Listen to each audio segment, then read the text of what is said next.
IS입니다.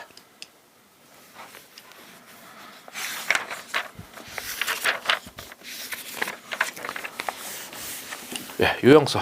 일정 기간의 경영 성과를 보여주는 재무제표다. 알고 있어. 또한 IS는 미래 캐시플로우하고 수익 창출 능력을 예측할 때 유용한 정보 제공한다. 예측. 우리 재무제표는 예측을 할 수 있냐? 일단 할 수 있다고 써 있으니까 할 수 있는 건데, 다만 우리가 보는 재무제표는 과거 사건을 요약한 거잖아요.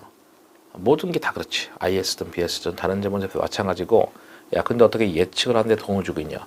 아니 추세에 대한 정보지. 추세에 대한 정보. 영업이익이 있는데 지금 뭐 X 뭐 1년도인데 X 0년도 X 뭐 등등 해서 과거 쭉 있잖아. 10년치 5년치 쭉 봤더니 영업이익이 계속 오르네. 그럼 우리 어떻게 생각합니까? 아마도 좋아질 것 같다. 계속 영업이익이 점점 떨어지고 있어. 마이너스야. 그럼 점점 안 좋아지고 있을까? 이런 추세에 대한 정보가 있기 때문에 비록 과거 사건을 요약한 재무제표가 재무 정보가 다 과거 사건을 요약한 거지만은 추세에 대한 정보 때문에 예측도 할 수 있다는 얘기입니다. 수익 비용을 총액으로 보고한다라는 것이죠. 총액으로 본다. 반대가 뭡니까? 순액이지. 순액은 상계하는 것이고요. 총액은 상계하지 않는 것이죠. 이자 수익 이자 비용 퉁친다. 상계한다. 그건 순액이지. 그렇게 안 하는 거잖아요. 수익 비용뿐만 아니라 자산 부채도 마찬가지입니다.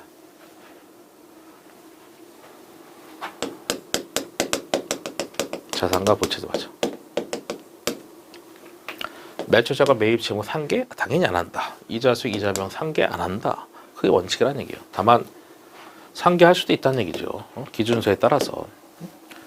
뭐 중간에 또 예외도 있지 않겠냐 이겁니다. 예외적으로는 뭐 상계를 할 수도 있다. 그건 뭐 기준서에 따라 다르다 이거예요.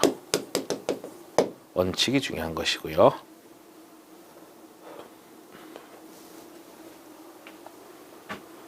손익계산서 양식입니다. 일반 기업이 있고 중단 사업이 있을 텐데, 일단 중단 사업이 있다는 얘기를 뭡니까? ABC 사업부가 있는데 중단하는 사업부가 있어. 이제 중단한 사업부가 있어. 단기 중에. 그게 이제 이런 케이스고, 중단한 사업부가 없으면 이런 케이스니까 일반적인 케이스인데, 이걸 제가 일일이 다 설명하긴 그렇죠. 그 회계 이제 기본이기 때문에 양식만 살짝 보는 것이지. 그러니까 이거 10줄을 달달달달 외우면은 좋겠고요. 어쨌든 회계 전문가가 되려고 자격증 따는 건데, 뭐 시험에 나오든 안 나오든 기본적으로 외우셔야 되겠지. 매출에서 매출원가 빼면 매출 총 손익이고, 판관비 빼면 영업 손익이고, 영업의 수익 비용 더하고 빼서 법인세 비용 차감해서 순이익해서 세전이익, 법인세 비용 빼서 당기 순손익은 이제 세후 이익이지.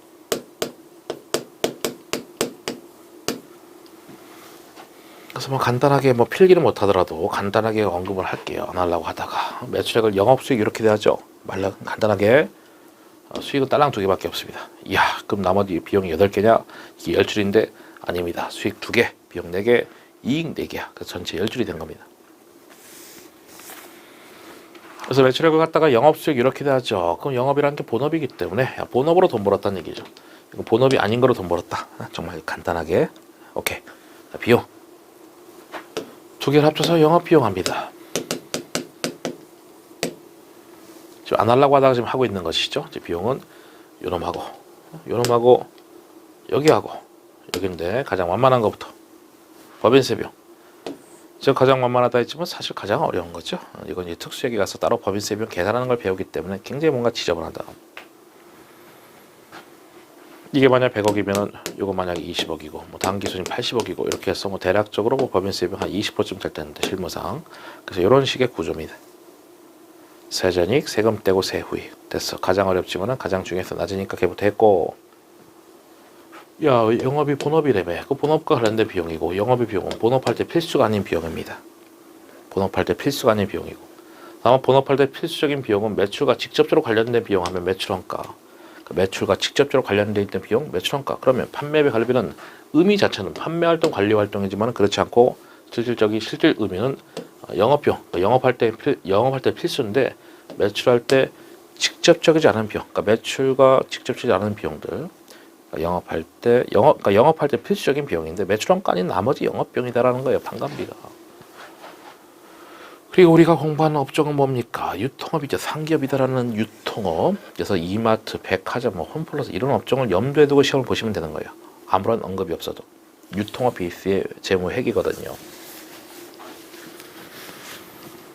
유통업 쪽에서는 판관비가 상품 구입가가 되겠죠. 상품 100원 주고 사서 120원에 팔았다. 그럼 100원이 매출원가 전부입니다.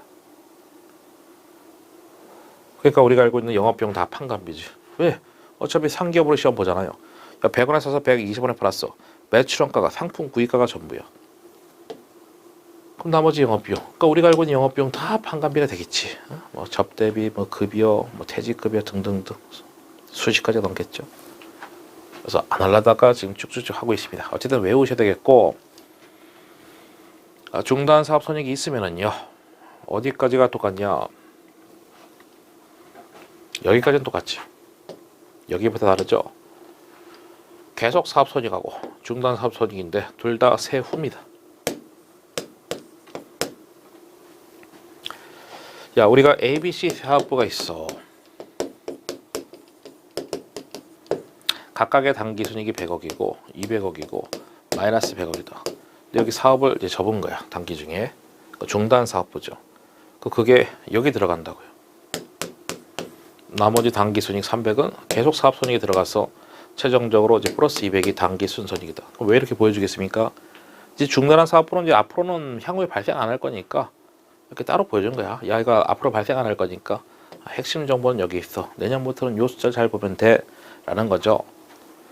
내년부터는 얘랑 비슷할 거야. 비록 단기는 여기 있다 하더라도 뭔 뜻인지 알겠죠? 어쨌든 다 세후입니다. 그래서 법인세 비용 차감전 계속 사업손익, 이건 세전이겠죠? 거기서 법인세 비용을 빼서 계속 사업손익 하면 그 자체가 세후고, 중단 사업손익은 어차피 참고로 보여주는 거기 때문에 이 자체는 한 줄로 이제 세후로 보여준다. 세전, 세금 떼고 세후, 이렇게 달달달 외울 필요는 없고, 중단 사업부가 있을 때는 그에 대한 단기 순손익을 따로 별도로 보여주는구나. 예측 가능성을 위해서. 금융권별로는 앞부분이 다릅니다. 영업수익 빼기 영업비용은 영업손익, 앞부분이 다른 거지. 그래서 뭐 매출원가 판관비를 구분할 실익이 없는 거지. 매출과 직접적으로 관련된 비용, 매출과 직접적이지 않은 비용 구분이 애매한 거야. 그래서 영업수익 어차피 매출인 거고요. 거기서 이제 매출원가 판관비를 구분 안 하고 그냥 영업수익 빼기 영업비용이 영업손익이다. 뭐 뒷부분은 똑같습니다.